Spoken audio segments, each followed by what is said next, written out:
Bonjour, je suis Marie Bouchot, je suis la directrice générale de la Maison des aînés et des aidants de Paris Centre. Et bonjour, je suis Mathieu Joly et donc je travaille sur le projet S'entraider.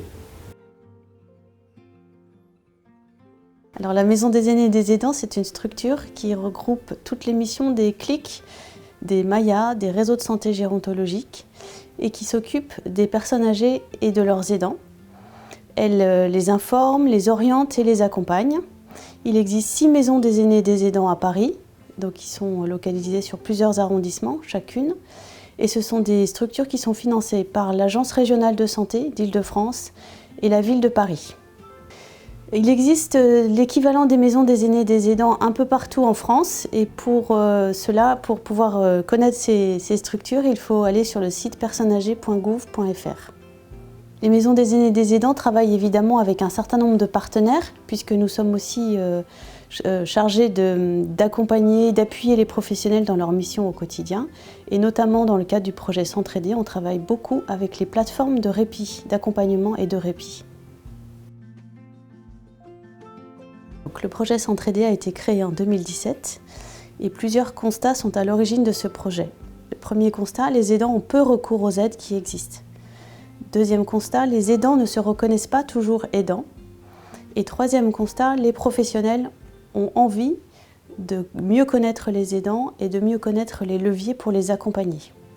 Le projet S'entraider, c'est un incubateur avant tout de plusieurs projets que l'on teste sur notre territoire et qui visent ensuite à être élargis, s'ils sont probants, sur l'ensemble du territoire parisien. Alors concrètement, S'entraider, c'est 4 objectifs principaux. Le premier, c'est finalement améliorer la lisibilité des aides et donc c'est permettre d'identifier et de recenser les aides existantes et puis de les valoriser, de les mettre en avant. Le deuxième, c'est vraiment d'améliorer la reconnaissance de la place de l'aidant par lui-même et pour les professionnels. Le troisième objectif, l'idée c'est de faciliter l'implication des aidants dans la création d'outils qui leur sont dédiés. Et le quatrième, il est dédié aux professionnels et l'idée c'est de pouvoir les outiller pour leur permettre de mieux accompagner les aidants. Ce qu'on peut retenir dans ces 4 objectifs, ils s'appliquent et ils sont tournés autant vers les aidants que vers les professionnels. Nous déclinons donc les 4 objectifs dont a parlé Mathieu en plusieurs actions. Donc depuis le démarrage, nous avons pu mener une dizaine d'actions dans le cadre de S'entraider. Et nous avons d'abord commencé par des programmes de recherche pour étayer les constats que nous avions mis en exergue. Et donc nous avons commencé par un premier programme de recherche sur les freins qui font que les aidants ne s'inscrivent pas dans les dispositifs d'aide. Et en face, nous avons réfléchi aux leviers à mettre en œuvre justement pour pouvoir inciter les aidants à participer aux actions. Ces programmes de recherche ont comme objectif principal aussi de pouvoir étudier les besoins des aidants et de pouvoir y répondre au mieux. Plus récemment, nous avons aussi fait un bilan sur l'impact du Covid chez les aidants, de façon à vraiment mettre en évidence toutes les difficultés que les aidants avaient pu ressentir et vivre pendant le confinement, et essayer de pouvoir proposer des solutions si jamais un autre confinement ou une autre crise de cette ampleur émergeait. Voilà. Alors Marie vous a fait part des actions qui ont permis de faire émerger le constat. Et puis après, on a pu lancer des actions d'information pour les aidants et les aidantes. Donc ces actions d'information, elles ont pris plusieurs formes, notamment la première, c'est ce guide dédié aux aidants des personnes âgées à Paris. Et donc dans ce guide, on peut retrouver des informations essentielles sur l'offre et sur les aides à Paris.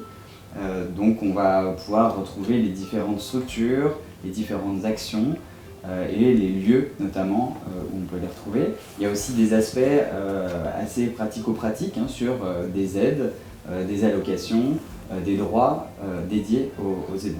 Donc ce guide est physique et on a pu le diffuser notamment dans plusieurs lieux tels les plateformes d'accompagnement et de répit, les maisons des aînés et des aidants, la mairie et les CASVP, donc les centres d'action sociale de la ville de Paris.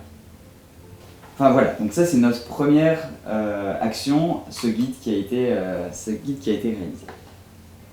La deuxième action, c'est une vidéo vraiment pédagogique qui a pour but d'informer l'aidant sur sa situation et puis de pouvoir aussi présenter les actions menées par la M2A, les maisons des aînés et des aidants. C'est une vidéo assez courte, de 2 minutes, qui permet de suivre l'histoire d'une aidante avec sa mère, et donc on suit tout ce cheminement en 2 minutes. La troisième action, l'idée c'est de mener des ateliers. Et donc on a mené des ateliers au sein de la ville de Paris, dans les différents arrondissements. Et c'est des ateliers qui reposaient tout d'abord sur du partenariat. Donc on a pu, grâce à des partenariats locaux, donc à chaque fois il y avait une plateforme de répit, d'accompagnement et de répit, ou une maison des aînés et des aidants impliqués dans la démarche. Donc ça a permis de monter des ateliers, notamment dans les mairies d'arrondissement et au sein des accueils de jour. Et donc un atelier, c'est 2 heures d'information passée avec un animateur issu de la plateforme d'accompagnement et de répit ou de la maison des aînés et des aidants. Et il y a aussi un bénévole, un aidant de l'association Avec nos proches qui vient pour témoigner aussi de son parcours, de son histoire. Et dans le cadre de ces ateliers, l'idée c'est de pouvoir échanger. Donc il y a plusieurs médias, dont un média c'est une vidéo qui est créée par l'Association française des aidants, donc qui permet d'engager le dialogue. On a aussi d'autres situations qui permettent là aussi d'échanger avec tout le monde, avec les aidants. À l'issue, il y a aussi la possibilité d'introduire et de parler un peu plus des situations individuelles. Voilà, c'est vraiment un atelier centré sur une approche collective des aidants. Et puis, du coup, la 4e action menée pour tout ce qui est information des aidants, c'est une cartographie. Et donc cette cartographie, elle s'est créée en 2018 et donc elle s'est étoffée avec le temps pour avoir une offre assez riche, ce qui a permis de conduire au guide dont on a parlé tout à l'heure, mais qui permet aussi de se projeter à aujourd'hui. Et aujourd'hui, on a un site qui s'appelle centraider.fr qui porte une cartographie des aides. Et donc, on va pouvoir retrouver toutes les aides existantes sur le territoire parisien et francilien, mais on vous en parlera un tout petit peu plus tard. Oui, en effet, nous avons mené des actions en direction des professionnels. Le programme de recherche que nous avions mené au tout début du programme S'entraider montrait que les professionnels souhaitaient des outils pour mieux accompagner les aidants. Donc nous avons créé 4 outils qui sont une mallette S'entraider, donc qui comprend le guide S'entraider dont vous a parlé Mathieu, ainsi que des flyers qui présentent les principales actions d'aide aux aidants pour les aidants d'un territoire concerné. Et ces différentes mallettes doivent être distribuées dans toutes les consultations mémoire de Paris et bientôt d'Île-de-France pour permettre aux professionnels de pouvoir distribuer les outils qui sont contenus dans ces mallettes aux aidants lors du diagnostic d'une personne âgée, malade, par exemple atteinte de la maladie d'Alzheimer. Le fait de pouvoir, dès le diagnostic, informer les aidants sur les aides qui leur sont destinées permet aussi d'accompagner les aidants dès le démarrage de la prise en charge. Le deuxième outil proposé aux professionnels, qui est aussi à destination des aidants, c'est la cartographie. Donc, qui permet aux professionnels d'orienter les aidants vers les bonnes structures de son arrondissement. Enfin, en tout cas, vers les structures qui permettent de répondre aux besoins des aidants.